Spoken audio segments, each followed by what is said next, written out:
Hello दोस्तों, मैं अखिल Madan.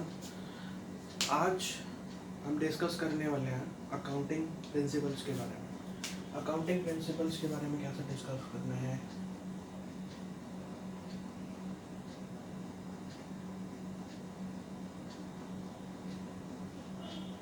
Accounting principles क्या होते हैं, क्यों अप्लाई करे जाते हैं, इसके अंदर क्या क्या लिखा होता है, कितने टाइप्स के होते हैं, ये सारा कुछ हम डिस्कस करेंगे आज अपनी इस वाली क्लास में। तो फर्स्ट ऑफ ऑल हम 3 अकाउंटिंग प्रिंसिपल को डिस्कस करने वाले हैं इसमें, जो कि मोस्ट इम्पॉर्टेंट है।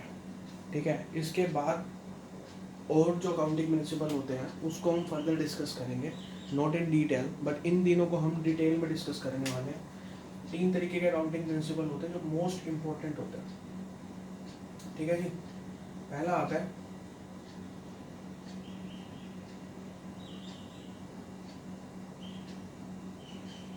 Accrual principal, correct. दूसरा आता है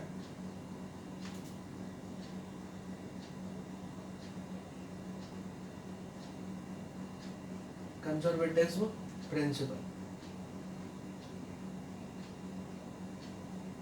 राइट। तीसरा कौन सा आ रहा है? तीसरा हमारे पास एक हो गया, हमारे पास अक्रूवल प्रिंसिपल, एक हो गया हमारे पास कंजर्वेटिव प्रिंसिपल, तीसरा आ गया हमारा कंसिस्टेंसी, जो बहुत ही इंपॉर्टेंट है।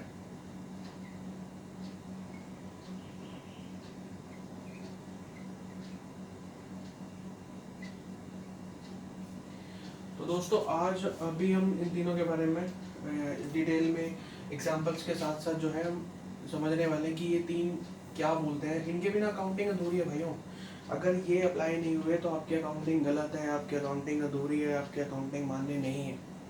तो ठीक है, तो अभी हम डिटेल में इसकी चर्चा करेंगे। तो पहला पहला पॉइंट जो आता है वो आता है अक्रूवल प्रिंसिपल्स। जी, अक्रूवल प्रिंसिपल क्या बोलता है? अक्रूवल प्रिंसिपल कहता है कि accounting transactions should be recorded, accounting transactions should be recorded in the accounting period when they actually occur rather than the period where the cash flow associated with them। बात समझ में आ रही है? ठीक है, तो पहले हम इसके बारे में लिख लेते हैं अपनी भाषा में, कहीं और नहीं जाते हैं। फिर हम इसके बारे में पढ़ेंगे कि क्या कहना चाहता है, करेक्ट। तो अकाउंटिंग ये क्या बोलता है? ये वाला अकाउंटिंग कंसेप्ट कहता है कि अकाउंटिंग जो ट्रांजैक्शंस हैं, ठीक है, उसको रिकॉर्ड करना है, शुड बी रिकॉर्डेड। कब?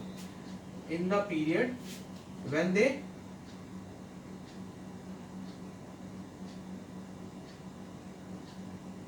अकर, रिकॉर्ड करना है इन अकाउंटिंग पीरियड। कौन से वाले पीरियड में रिकॉर्ड होंगे सर? उस पीरियड में रिकॉर्ड होंगे व्हेन दे अकर। और किस पीरियड में रिकॉर्ड नहीं होंगे?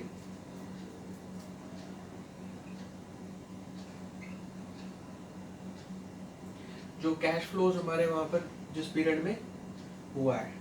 तो ये कहना चाहते हैं कि जो भी हमारे पास कॉन्सेप्ट्स होंगे, मतलब अकाउंटिंग ट्रांजैक्शंस जो भी हैं, वो इस पीरियड में रिकॉर्ड की जाएगी, इस पीरियड में नहीं रिकॉर्ड की जाएगी। तो हम जो प्रायोरिटी देनी है हमको, वो अकरेंस पे देनी है ट्रांजैक्शंस की, कैश फ्लो में नहीं देना है।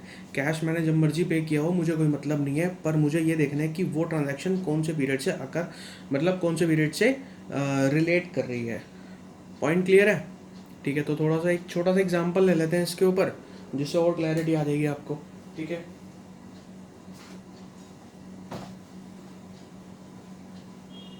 देखो एक साधारण सी बात है, बिल्कुल क्लियर सी बात है कि ये क्यों रखा गया है। ये इसलिए रखा गया है कि हमारे पास जो फाइनेंशियल स्टेटमेंट्स बनेंगी ना हमारी,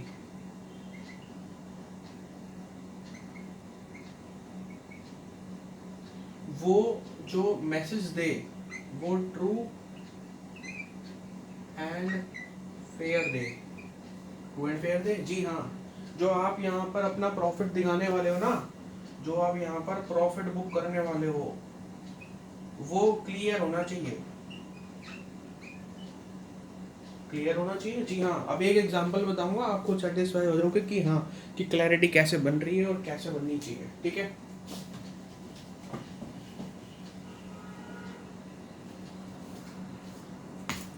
जी अब मैं यहाँ पर ले लेता हूँ एक एग्जांपल दो तरीके से, जहाँ पर मैं अक्रूवल प्रिंसिपल को एप्लीकेबल करूँगा और जहाँ पर एप्लीकेबल नहीं करूँगा।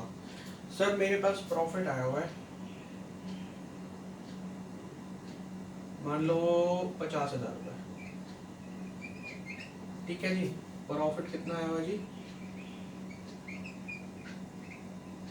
50,000 रुपये का प्रॉफिट आया हुआ है मेरे पास। ठीक है, मेरे पास खर्चों में मान के चलते हैं, for the sake of example हम मान के चलते हैं कि सिर्फ रेंट है मेरे पास। रेंट कितना है जी? 1,000 रुपये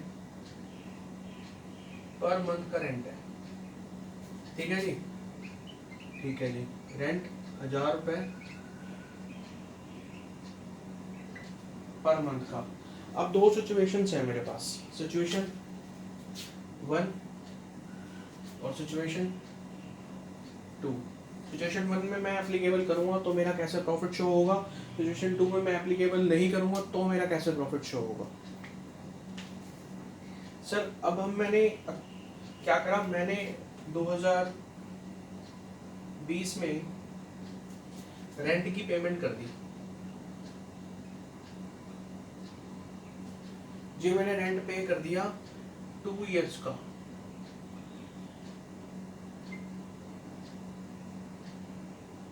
टुगेदर। ठीक है जी, और सेम कंडीशन यहाँ पर भी आ गई, सेम। ठीक है सर, मैंने रेंट पे कर दिया 2020 में, 2020 का जो ईयर चल रहा है मेरे पास पैसा पड़ा था तो मैंने रेंट पे कर दिया। 2 साल का रेंट कितना बन जाएगा सर मेरा? सर मेरा 2 साल का रेंट बन जाएगा 24,000 रुपए। कितना? 24,000 रुपए रेंट पे कर दिया मैंने जी। ठीक है, ठीक है, अब आती है बुकिंग कैसे करनी है अब हमने इसकी। ठीक है,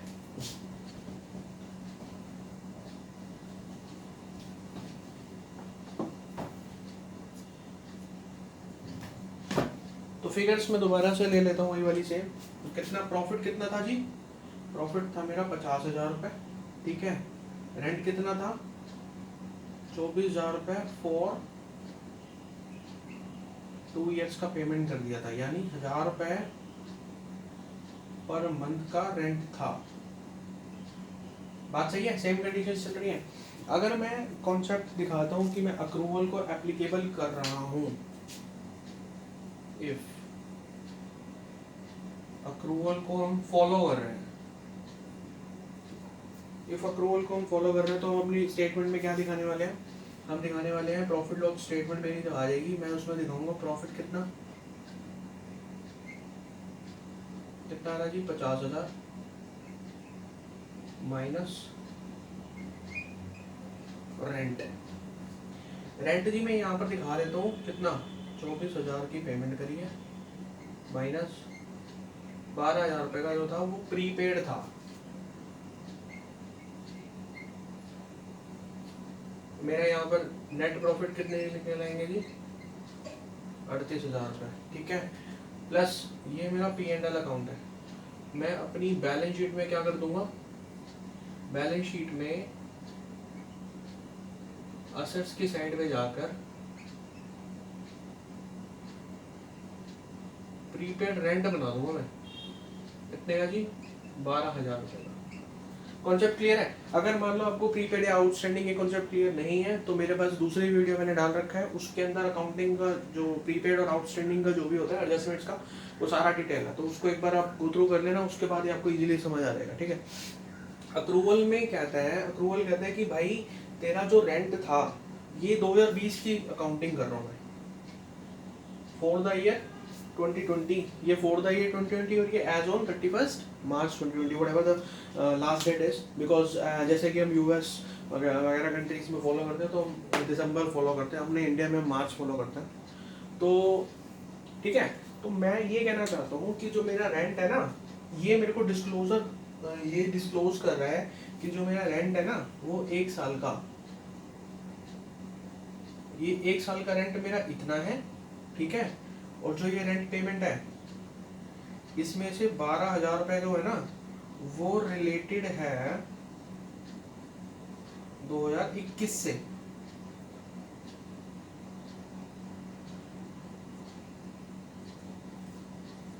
पॉइंट समझ में आ रहा है? ये यहाँ पे शो कर रहा है कि 24,000 मैंने रेंट पे किया है, और जो इसमें ये 12,000 रुपये इंक्लूड हो रखे हैं वो अगले ईयर के इंक्लूड हो रखे हैं, तो मेरा नेट इस ईयर में 12,000 है। तो ये खर्चा निकाल के मैंने प्रॉफिट दिखा दिया 38,000 रुपये, ठीक है। और साथ ही अपने बैलेंस शीट में ये बुक करके रख लिया 12,000 रुपये का एक असेट। असेट ये कौन सा असेट माना जाएगा sir? Just for the sake of knowledge, current asset. क्यों माने जाते हैं current asset? Because we are assuming that कि ये अगले वाले साल में जाके खत्म हो जाएगा, क्योंकि इसके लाइव हमने सिर्फ 1 साल रखी हुई है इसलिए। ठीक है सर। अब ये कॉन्सेप्ट समझ आ गया हमको अक्रूवल में कैसे अकाउंटिंग की जाती है। तो मेरा प्रॉफिट कितना आ रहा है अक्रूवल के हिसाब से? 38,000 रुपये, ठीक है जी।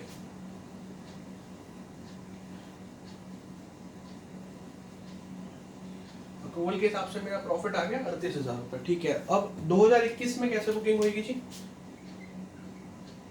2021 की जब अकाउंटिंग करने जाएंगे तो हम यहाँ क्या करेंगे? मान लो प्रॉफिट सेम वही 50,000 हुआ, फिर माइनस 12,000 कर देंगे, 38,000 सेम प्रॉफिट। और बैलेंस शीट से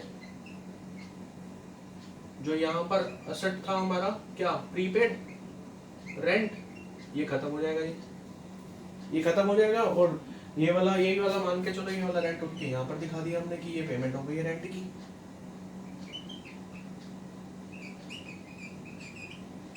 किसी को कोई डाउट कोई दिक्कत हो बता देना। ये मेरा हो गया नेट प्रॉफिट 38,000 रुपये।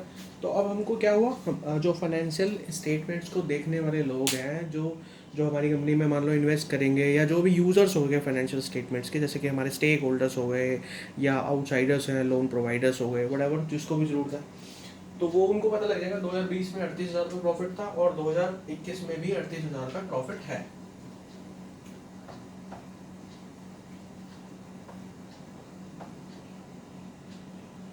अब मान के चलते हैं कि अक्रूवल के कॉन्सेप्ट को हम फॉलो नहीं कर रहे हैं।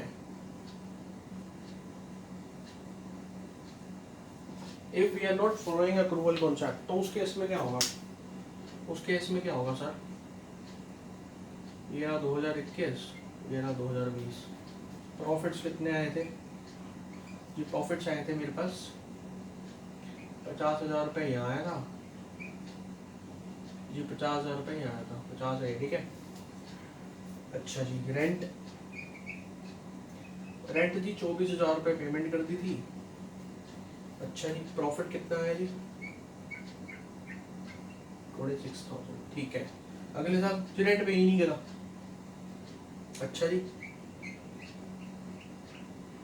50,000 रुपये, इतना हाइक कैसे बन गया? जबकि ये तो प्रॉफिट तो सेम ही हो रहे हैं, इतना हाइक कैसे बन गया?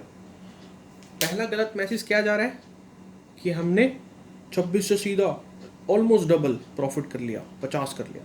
दूसरा गलत मैसेज क्या जा रहा है कि हमने रेंट पे कोई प्रॉपर्टी ले रखी थी 24,000 रुपये साल में, जबकि 24,000 रुपये उसका 2 साल का किराया था।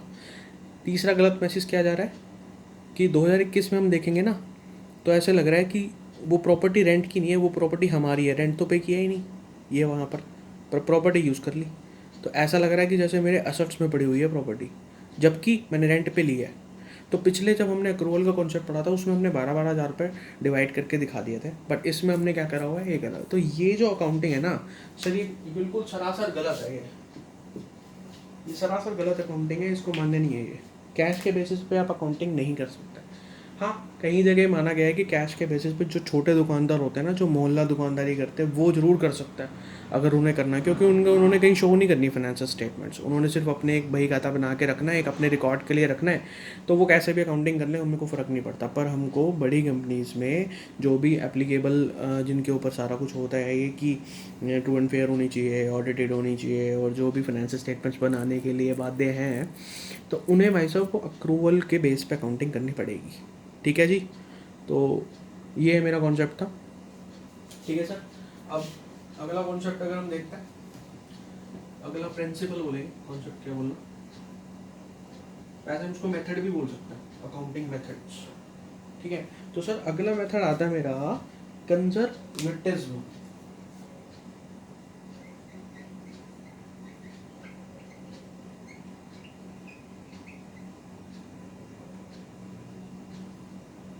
कंजर्वेटिव प्रिंसिपल, प्रिंसिपल है भाई साहब, सिद्धांत है। सिद्धांतों के बिना जीवन अधूरा है, सिद्धांतों के बिना अकाउंटिंग भी अधूरी है, जब तक आप सिद्धांत नहीं मानेंगे। ठीक है, तो कंजर्वेटिज्म प्रिंसिपल मेरा क्या बोल रहा है सर? तो कंजर्वेटिज्म प्रिंसिपल मेरा ये क्लियरली बोल रहा है कि a business should record expenses and liabilities as soon as possible. समझ आ रही है? जो भी बिजनेस के एक्सपेंसेस हैं, जो भी लाइबिलिटीज़ हैं, वो हमको रिकॉर्ड कर रहे हैं एज सून एज पॉसिबल। जैसे ही हमें उसके बारे में पता चला, जैसी जानकारी लगी, हमने रिकॉर्ड कर लेना उसको, करेक्ट। बट जो रिवेन्यूज और असेट्स होंगे वो तभी रिकॉर्ड होंगे जब वो सर्टेन होगा। सर्टेन होगा, जी हाँ, जब वो सर्टेन होगा, हमें उसकी सर्टेनिटी होगी कि हाँ जी वो तो अकर होंगे ही होंगे, तभी रिकॉर्ड किए जाएंगे। क्लैरिटी है कॉन्सेप्ट में? नहीं है? आराम से देखते हैं, कोई दिक्कत नहीं है। ठीक है, तो यहाँ पर क्या कहना है, दो चीज़ें हैं यहाँ पर। एक्सपेंसेस हो या लाइबिलिटीज हो,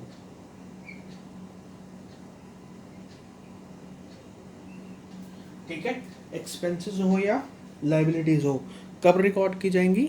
जैसे ही वो, मतलब हमको पता लगा कि भाई अकर होने वाली है, जैसे ही हमको थोड़ी भी उसकी जानकारी लगी तो हम उठा के जैसे प्रोविज़न बना देते हैं, रिकॉर्ड करके रख लेते हैं। जब वो होगा तो उसके बाद उसको हम मतलब पर्टिकुलरली एक्सपेंसेस डाल के और उसको लेस कर देंगे। ठीक है, और अगर नहीं हुआ तो प्रोविज़न हट जाता है। तो वो इस तरह से बताना चाहता है। तो प्रोविज़न का कॉन्सेप्ट तो इसी से आया है, कंजर्वेटिज्म से।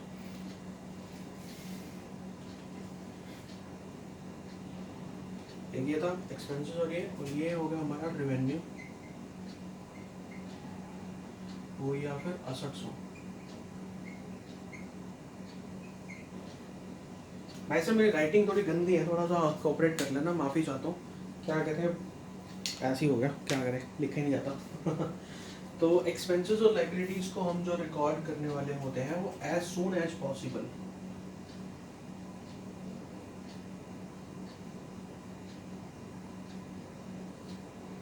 जैसे ही पता चला।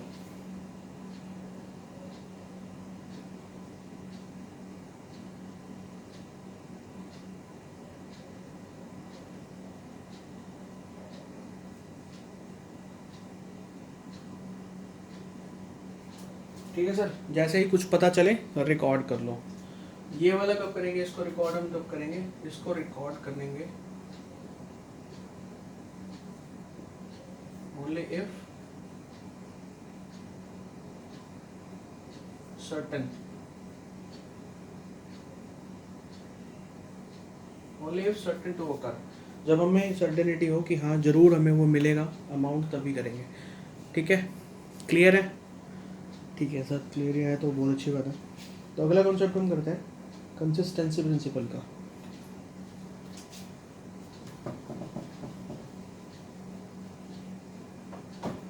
पहले जो एक्सपेंसेस वगैरह जो भी होंगे ना वो हम अर्लियर रिकॉर्ड कर लेते हैं फटाफट। मुझे ज़रा भी पता लगा ना कि हाँ मेरा यहाँ पर नुकसान होने वाला है, तो मैं उसको रिकॉर्ड करके एक प्रोविज़न बना के रख लूँगा अलग से, कि मेरे को जब वो नुकसान होगा तो मैं उस प्रोविज़न को यूज़ कर लूँगा। ठीक है, जिससे मेरे को थोड़ा सा अकाउंटिंग ना, हमारी फाइनेंशियल स्टेटमेंट्स और भी क्लियर और भी ट्रू एंड फेयर हो जाती है।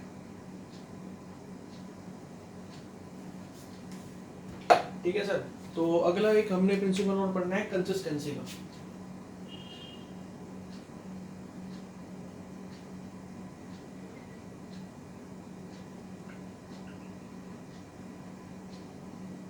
कंसिस्टेंसी प्रिंसिपल ये क्या बोलता है? मोस्ट जरूरी, बहुत ही जरूरी, क्योंकि इसके बिना काम नहीं चलेगा। तो कंसिस्टेंसी का प्रिंसिपल ये बोलता है कि अकाउंटिंग प्रिंसिपल या मेथड जो भी आपने एक बार अडॉप्ट कर लिया है वही करना है, बशर्ते। चलो पहले हम ना इसको थोड़ी सी विलायती वाली लैंग्वेज में पढ़ लेते हैं। विलायती वाली लैंग्वेज में बोल के ना ये थोड़ा अच्छा लगता है। तो ये बता देता हूँ कि वंस एन अकाउंटिंग प्रिंसिपल या मेथड इज अडॉप्टेड, कोई भी मेथड आपने, वंस अगर एनी अकाउंटिंग प्रिंसिपल और method is adopted, an organization should continue to use until a demonstrably better principle और मेथड comes along। कहने का मतलब ये है कि एक बार जो भी मेथड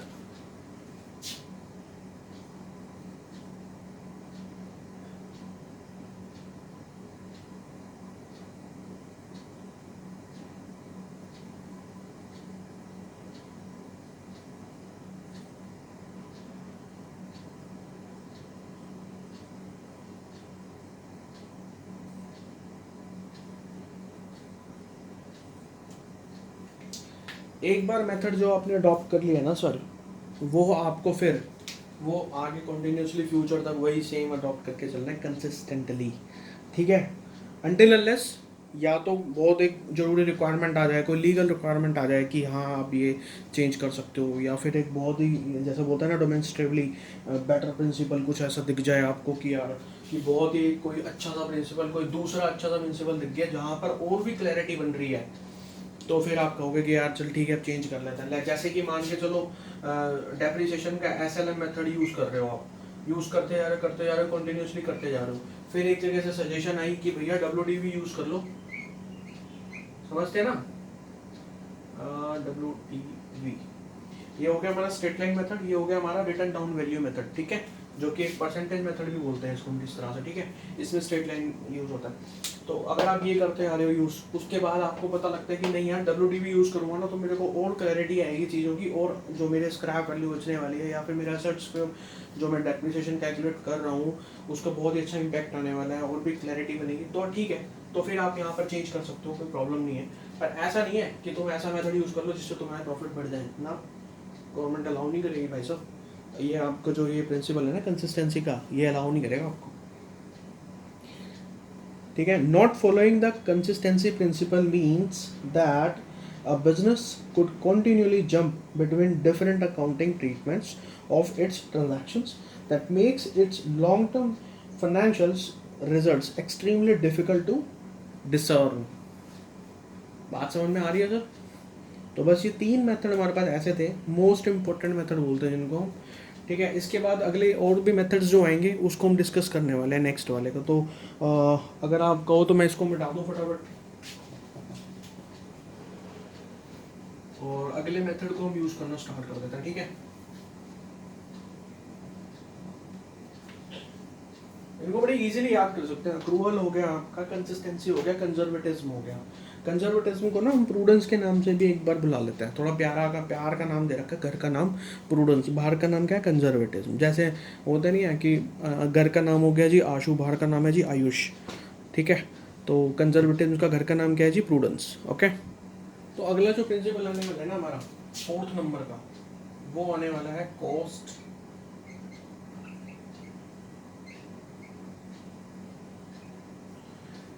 प्रिंसिपल। कॉस्ट प्रिंसिपल क्या बोलते हैं?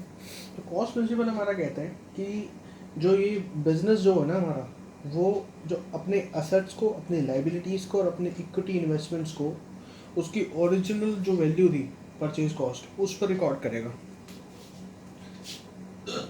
सॉरी, जो बिजनेस के असेट्स हैं, लाइबिलिटीज़ हैं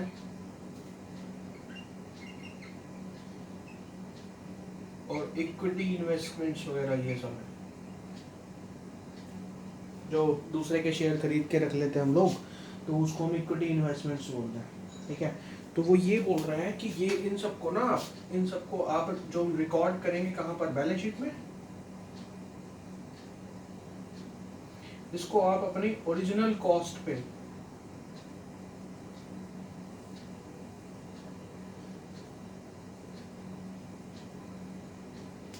इसको आप ओरिजिनल जो आपकी कॉस्ट है ना उस पर रिकॉर्ड करो।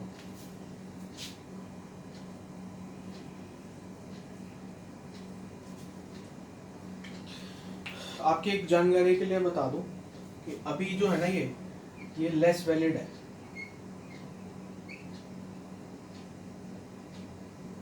ये जो है ना अब लेस वैलिड हो गया ये। क्यों? क्योंकि भाई साहब अब ये कॉस्ट वाला ना हिसाब नहीं बचा, अब चल रहा है जी फेयर वैल्यू।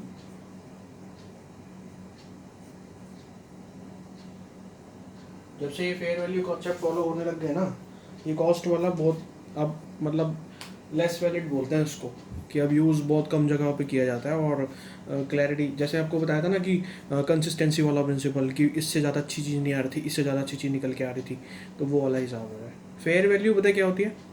फेयर वैल्यू के लिए भी मैंने वीडियो डाला हुआ है, उसको हम अच्छा डिटेल में जानकारी लेनी हो तो उसको हम कर सकते हैं फॉलो, ठीक है। और बाकी एक मैं तुमको छोटी सी चीज़ बता दूँ, फेयर वैल्यू कुछ नहीं होती यार। फेयर वैल्यू एक, जैसे कि नाम से पता लग रहा है आपको, मान के चलो आप बाज़ार में चले गए हो, ठीक है, आप बाज़ार में गए हो, आप सब्ज़ी लेने चले गए हो, सब्ज़ी लेने गए, आपने पूछा कि भैया आलू कैसे दे दो, उसने बताया 30 रुपये का 1 किलो दे दो, ठीक है, आपने बोला यार 30 रुपये का 1 किलो आलू, पागल है क्या, 30 रुपये का 1 किलो, भैया मेरे को तो तू 25 का दे, 25 का लगा ले। तो जो आलू की कॉस्ट है ना, तो ये तो थी आलू की कॉस्ट, ठीक है, पर आपके हिसाब से आपकी नज़रों में उसकी वैल्यू कितने की है जी, 25 रुपये की, ये फेयर वैल्यू है, मतलब उसकी आपके नज़रों में वैल्यू क्या है, दैट इज़ फेयर वैल्यू। जो उसकी एक्चुअल कॉस्ट है, मेरे लेके तो 100 का बेच है, 200 का बेच, मेरे को 25 रुपये का दे रहा तो दे, नहीं दे रहा तो भाई छोड़ दो, मैं आगे ले आता हूँ, ठीक है ना। तो ये वाला कॉन्सेप्ट होता है फेयर वैल्यू का। ये मैंने छोटा सा ऐसे ही बता दिया आपको, बाकी डिटेल में जानकारी के लिए हम अगली वीडियो में, अगली मतलब इससे अगली नहीं कह रहा, आप थोड़ा सर्च कर लेना, उसमें मेरी प्लेलिस्ट में हैगी, ठीक है सर। तो फिर अब इससे अब नेक्स्ट वाला हम करने लगे, बोर तो नहीं हो रहे, बोर हो रहे हो ना, तो वीडियो पॉज करके नहीं गाना सुन लो, ठीक है, और फिर दोबारा से कर लेंगे, ठीक है सर। तो अगला कॉन्सेप्ट हम पढ़ने वाले, क्योंकि मैं तो पढ़ाऊंगा, मैं नहीं बोल रहा, ठीक है। इकोनॉमिक एंटिटी प्रिंसिपल आता है हमारे पास नेक्स्ट।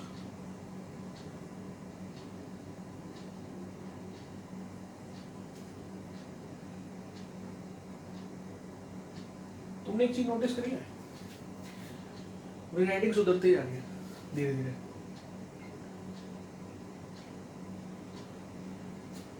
इकोनॉमिक एंटिटी प्रिंसिपल सही लग रहा है ना, दो बना दिया, रुको फूल भी बना देता हूँ,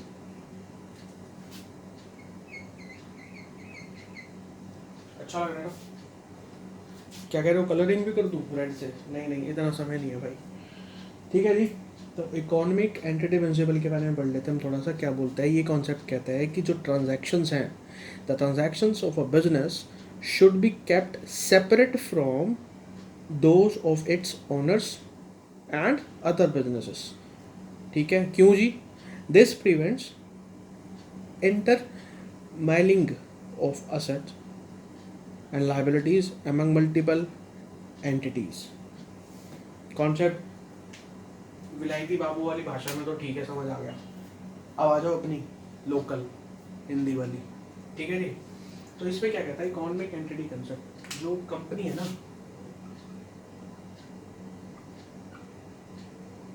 कंपनी है ना जो, वो अपने ओनर से अलग है, जो भी ट्रांजैक्शंस ओनर की हो रही हैं वो ओनर की मानी जाएंगी, जो कंपनी की हो रही हैं वो कंपनी की मानी जाएंगी।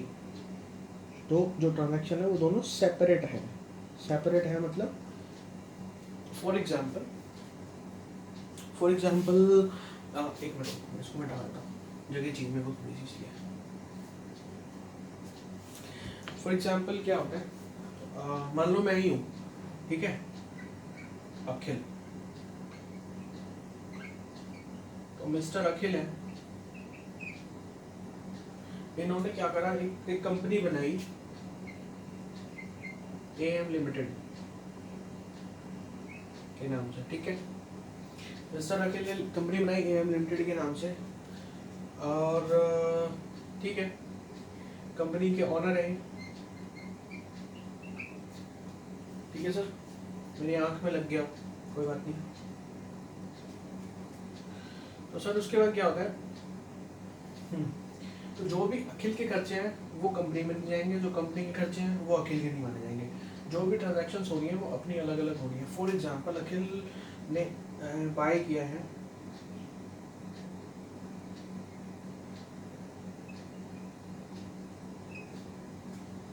ट्रक, बाय किया है फॉर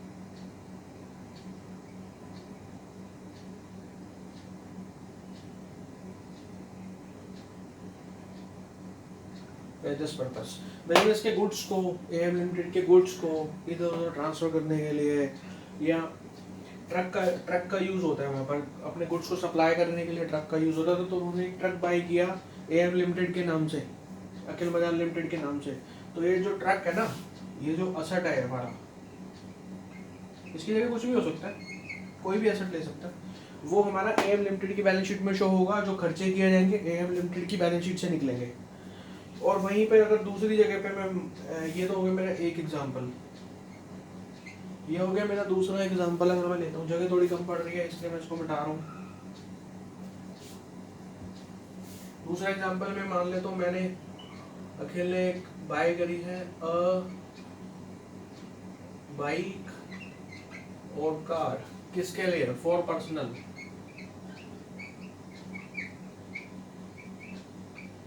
पर्सनल यूज के लिए। अगर इसने पर्सनल यूज के लिए किए ना, तो भाई साहब आप एएम लिमिटेड में नहीं डाल सकते इसको।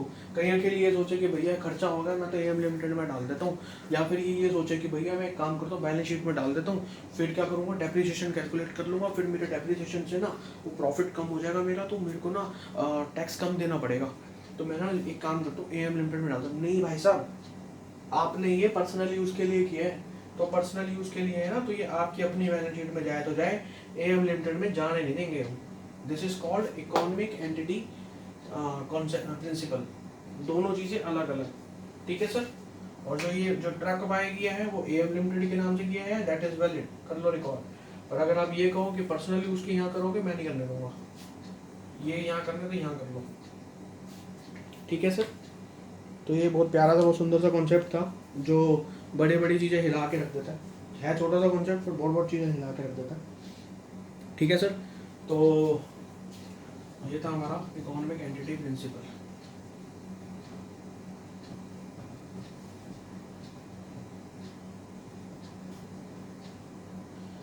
ओहो, फटाफट फटाफट करते हैं, मेरे को इससे भी लग रहा है कि हम टाइम थोड़ा कम बचा है हमारे पास, ठीक है। तो अगला कौन सा आता है हमारे पास? Full disclosure principal. हमारे बीच ऐसे बुद्धिजीवी पे बैठे हैं इस टाइम पे जो सिर्फ नाम से ही समझ गए कि क्या कहने वाले हैं। फुल डिस्क्लोजर, जी हाँ, फुल डिस्क्लोजर किस चीज़ का? भाई साहब ट्रांजैक्शंस की बात हो रही है यहाँ पे। तो the concept that one should include in और alongside the financial statements of a business all of the information that may impact a reader's understanding। readers कौन कौन से होते हैं? अभी थोड़ी देर पहले मेरी बात हुई थी, स्टेक होल्डर्स हो गए, फाइनेंशियल स्टेटमेंट यूजर्स भी बोल सकते हैं हम, ठीक है। For of those financial statements the accounting standards have greatly amplified upon this concept in specifying an enormous number of informational disclosure. कहने का मतलब ये है कि हमारे पास जो हम फाइनेंशियल स्टेटमेंट्स बनाएंगे ना,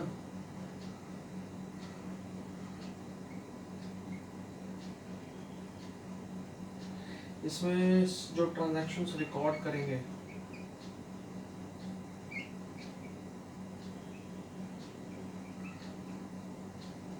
ठीक है ना, वो ट्रांसपेरेंट होनी चाहिए, ठीक है, हिडन कुछ नहीं होना चाहिए।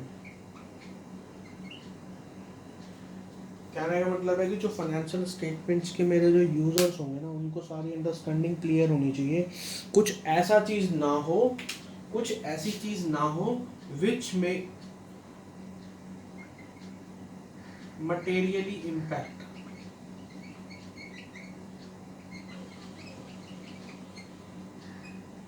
फाइनेंशियल स्टेटमेंट्स जो यूजर्स हैं डिसीजंस,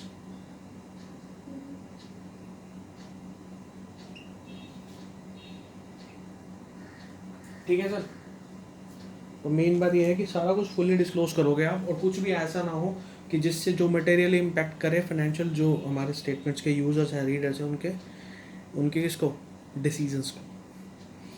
और अभी हमारे पास और थोड़े बहुत और प्रिंसिपल बचे हैं, जैसे कि करीब 5 प्रिंसिपल और भी हैं, ठीक है। तो हम इससे अगले वाला प्रिंसिपल पढ़ने वाले हैं, गोइंग कंसर्न प्रिंसिपल। भाई साहब एकदम धांसू कॉन्सेप्ट है, हर जगह काम आएगा, सिर्फ 11th-12th में ही नहीं, ये आगे जाओगे आपको बीकॉम में भी काम आने वाला है, आपको सीए में भी काम आने वाला है, और सबसे ज़्यादा आपको एक्चुरियल साइंस का अगर आप कोर्स करते हैं तो सर ये इससे इम्पोर्टेंट तो कुछ भी नहीं मिलेगा आपको वहाँ पर एक्चुअल कोर्स करता था, ठीक है, एक्चुअलीज का। तो गोइंग कंसर्न कॉन्सेप्ट क्या बोलता है सर? गोइंग कंसर्न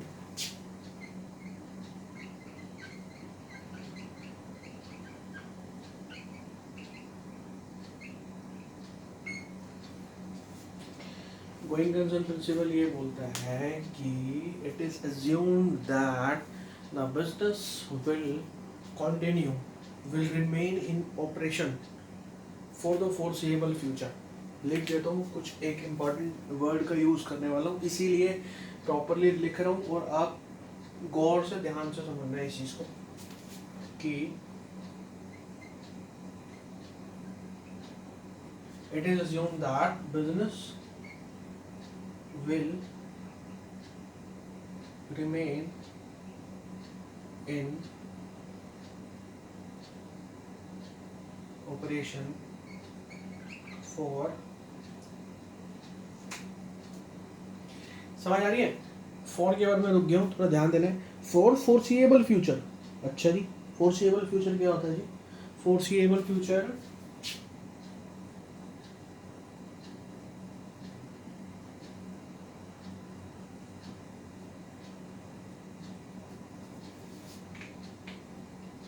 अब मैं इसको बता दूं आपको। अगर आपने मान लो ये आ गया कॉन्सेप्ट, ठीक है, उसमें बता दिया गोइंग कंसर्न क्या होता है, आपने एक्सप्लेन कर दिया कि भैया business, it is assumed that business will remain in operation for future. गलत, इन फ्यूचर नहीं, गलत सर। इस शब्द का बहुत बड़ा महत्व है इसमें।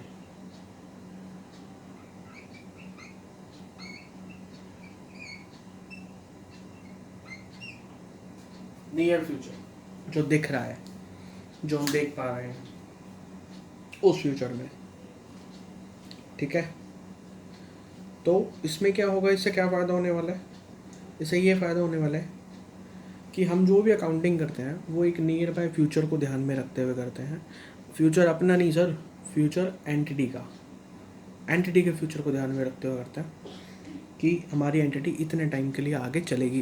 क्योंकि हर कोई जो भी बंदा बिजनेस स्टार्ट करता है वो उसकी एक लाइफ एज्यूम करने के बाद स्टार्ट करता है। उसको साथ में करता है कि मेरा बिजनेस अगले इतने साल तो चलेगा ही चलेगा, मुझे इतना पूरा भरोसा है मैं अपने असेट्स और लाइबिलिटीज़ पे, अपने बिजनेस ऑपरेशंस पे, ठीक है सर। तो गोइंग कंसर्न बहुत ही इंपॉर्टेंट चीज़ है एक बिजनेस के लिए, उसकी फाइनेंशियल स्टेटमेंट्स बनाने के लिए। और जो फोरसेबल फ्यूचर शब्द है उसका बहुत ज़्यादा, बहुत ही बड़ा महत्व है। फोरसेबल फ्यूचर एक खाली फ्यूचर नहीं होता, इसका मतलब होता है नियर फ्यूचर। नियर मतलब जो हम पास में, जिसको हम भाग सकते हैं, ठीक है सर। तो it would be necessary to recognise all the expenses at once and not defer any of them. मतलब उसकी लाइफ के जो भी एक्सपेंसेस हम डेफर कर लेते हैं, कुछ भी कर लेते हैं, तो अब उस कंपनी की एंटिटी की लाइफ से बाहर नहीं कर सकते, लाइफ तक कर सकते हैं, उसके बाहर नहीं कर सकते। कॉन्सेप्ट क्लियर है? I hope everything is clear for you.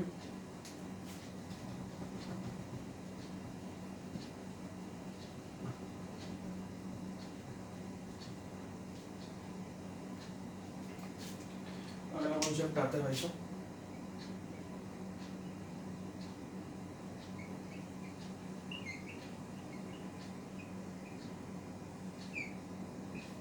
Matching concept. Sir principal ही है, उसको हम कॉन्सेप्ट भी बोल सकते हैं, ऐसे कोई दिक्कत वाली बात नहीं, ठीक है।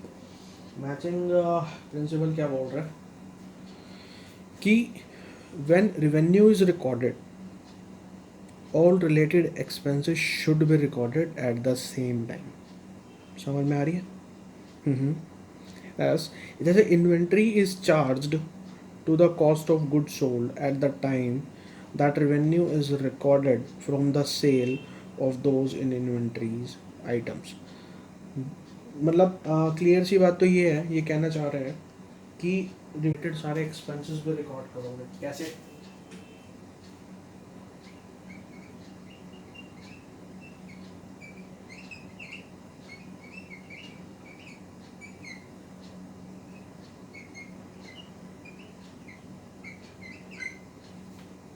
मैचिंग, जी हाँ। कैसे? कैसे का मतलब ये हो गया कि जैसे हम मान के चलो हमने यहाँ पर रिकॉर्ड करते हैं cost of goods sold,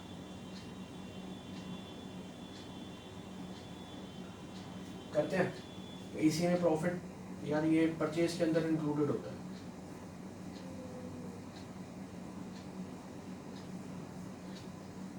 purchases के अंदर इंक्लूडेड होता है। और यहाँ पर हमको क्या है, सेल्स में रिकॉर्ड करते हैं।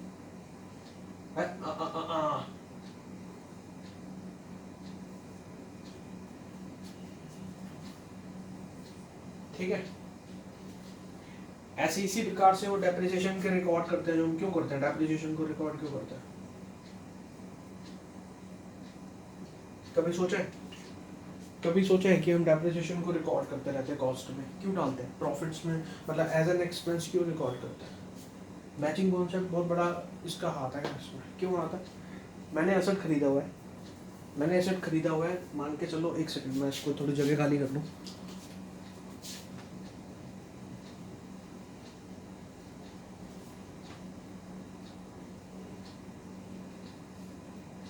मान के चलो मैंने एक मशीनरी खरीदी हुई थी एसेट में,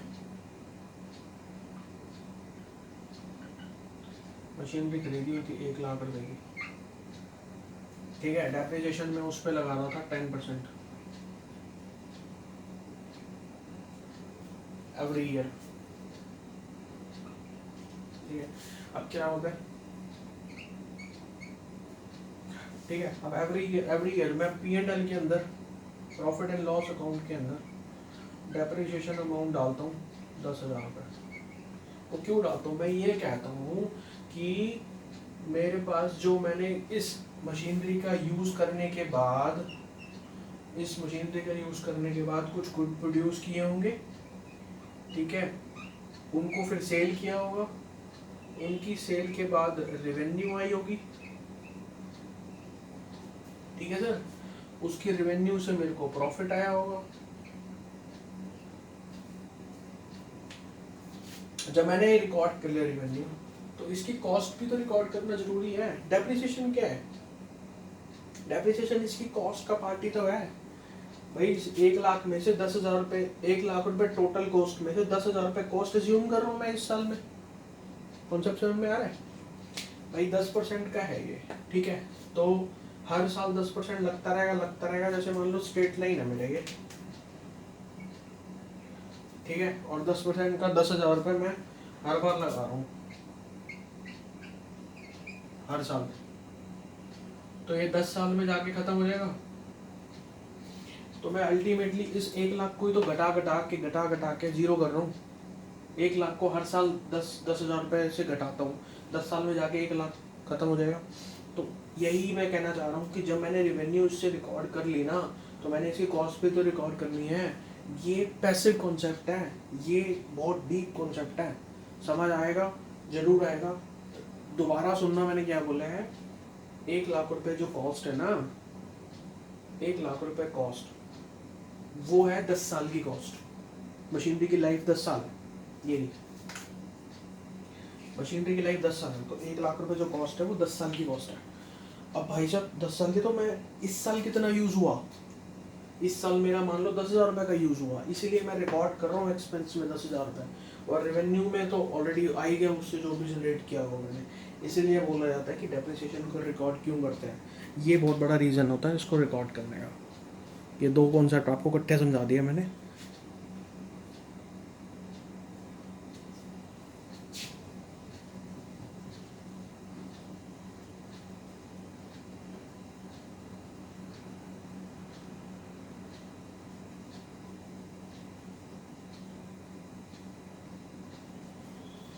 क्लैरिटी है चीज़ों में? ठीक है, तो अगला कॉन्सेप्ट उठाते हैं हम यहाँ पर। अगला कॉन्सेप्ट मेरा आ गया सर, मॉनेटरी।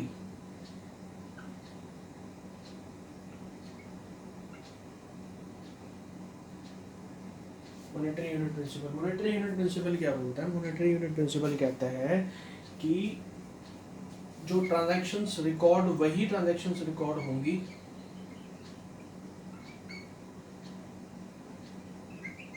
जो मॉनेटरी टर्म में होंगी,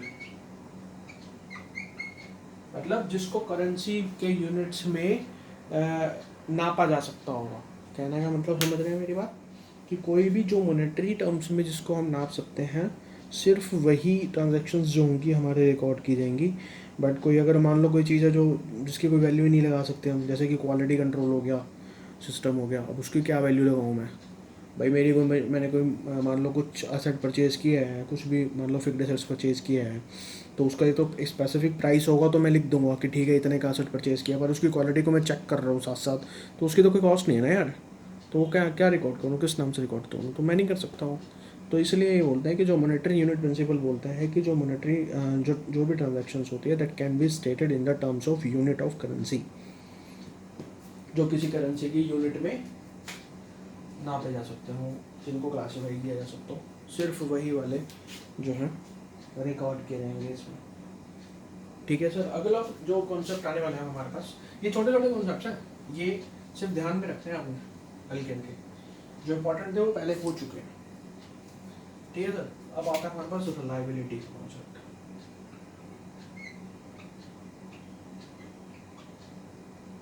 कॉन्सेप्ट डाल दो।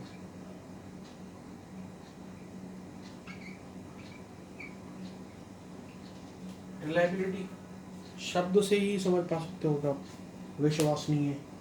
तो रिलायबिलिटी कहते हैं कि जो सिर्फ वही ट्रांजैक्शंस रिकॉर्ड होंगी जो ट्रांजैक्शंस मतलब प्रूवन शुड बी रिकॉर्डेड। समझ पा रहे हो? मतलब कि एक supplier invoice is the solid evidence that an expense has been recorded. अब इसको हम कैसे समझा सकते हैं यार? मतलब जिसका हमारे पास प्रूफ है ना, सिर्फ उन्हीं ट्रांजैक्शंस को हम रिकॉर्ड करेंगे, जिनका प्रूफ नहीं है उनको नहीं रिकॉर्ड कर सकते। क्योंकि अब मान लो जो भी ट्रांजैक्शंस हैं, जैसे जिनका भी बिल है ना मेरे पास, जिनके ऊपर विश्वास किया जा सकता है,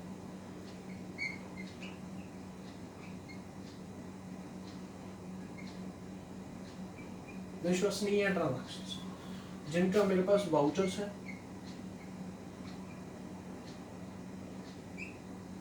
या मेरे पास बिल्स हैं,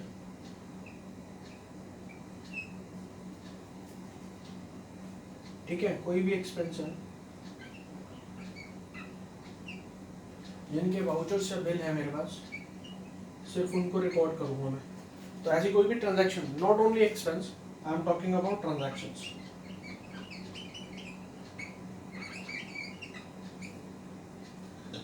ट्रांजैक्शंस, गुड्स परचेज कर लिया सेलर से, जो भी सप्लाई कर रहा है गुड्स, सप्लायर से मैंने बिल ले लिया, जो वो बिल है, ठीक है, it is proven that it is a transaction that should be recorded. तो ये रिलायबिलिटी का मतलब यही है कि उसके ऊपर विश्वास किया जा सके, कि रिलायबल हो वो। करेक्ट। तो अगला आता है मेरे पास रेवेन्यू रिकॉग्निशन का प्रिंसिपल, बहुत इंपॉर्टेंट। अच्छे अच्छे फंस जाते हैं भाई साहब, अच्छे अच्छों की हालत खराब हो जाती है जब इस कॉन्सेप्ट की बारी आती है, रेवेन्यू रिकॉग्निशन का कॉन्सेप्ट की।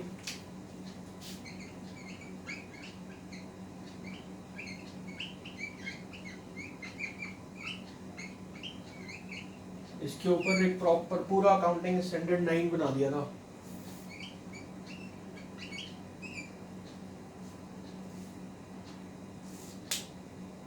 ठीक है, तो रेवेन्यू रिकॉग्निशन की अगर हम बात करते हैं तो ये बताता है कि किस प्रकार की रेवेन्यू को हमने रिकॉग्नाइज करना है, क्योंकि बहुत तरीके से पैसा बिजनेस में आ रहा है, तो उसके वेज चेक करते हैं हम किस तरीके से उसको हमने रिकॉर्ड करना है।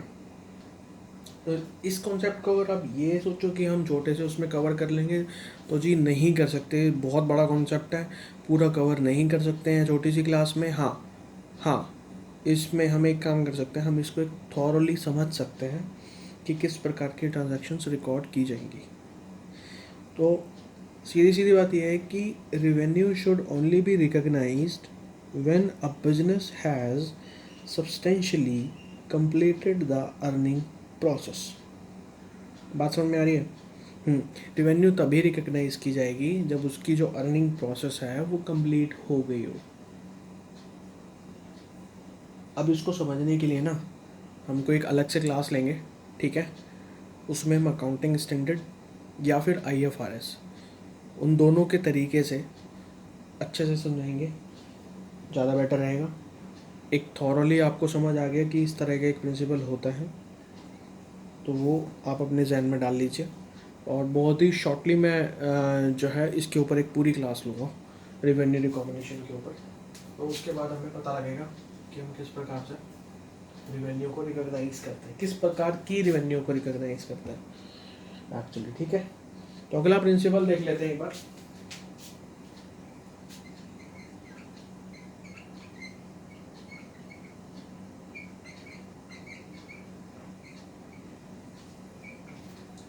Time period principle. Time period principle क्या बोल रहा है कि जो बिजनेस होता है हमारा should report the results of its operations over a standard period of time. ठीक है, दिस में qualify as the most glaringly obvious of all accounting principles, but is intended to create a standard set of comparable periods। ठीक है, बड़ी बड़ी बातें छोड़ो, सीधी बात तो ये है कि ये बताता है कि जो बिजनेस रिपोर्ट करेगा ना, हमने सब देख लिया कर ट्रांजैक्शंस कौन से रिकॉर्ड होंगी, कैसे होंगी, कहाँ होंगी, क्यों होंगी, सब पता है। पर ऐसा थोड़ी है कि कब करनी है रिपोर्ट, ये तो समझ नहीं आया कि मतलब ट्रांजैक्शन को रिपोर्ट कब करना है, कोई पीरियड तो होना चाहिए ना भाई। ये कहने का मतलब है कि किसी अकाउंटिंग पीरियड हो गया जैसे जो हमारा फाइनेंशियल ईयर हो गया, तो वो ये कहते हैं कि एक पर्टिकुलर फिक्स टाइम पीरियड उसको बनाना पड़ेगा, सिर्फ उसकी पीरियड के रिकॉर्ड करेगा। जैसे कि ये सारी यहाँ पर जितनी भी ट्रांजेक्शन हुई है ना, ये सारी रिकॉर्ड करके ही यहाँ पर रिकॉर्ड कर देगा। ठीक है, फिर यहाँ से यहाँ तक जो भी ट्रांजेक्शन होगी वो यहाँ पर आकर रिकॉर्ड कर। तो एक ये ना फिक्स्ड पीरियड होना चाहिए। मार कर भी ऐसा चल रहा है दूर होके, समझ नहीं आ रही।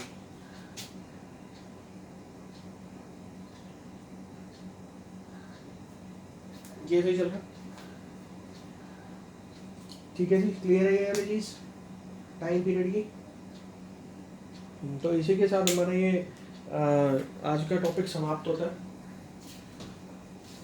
प्रिंसिपल्स हमने यहाँ पर आज पढ़ लिए हैं कि उनको किस किस कौन सा प्रिंसिपल क्या बोलते हैं, क्या नहीं बोलते हैं।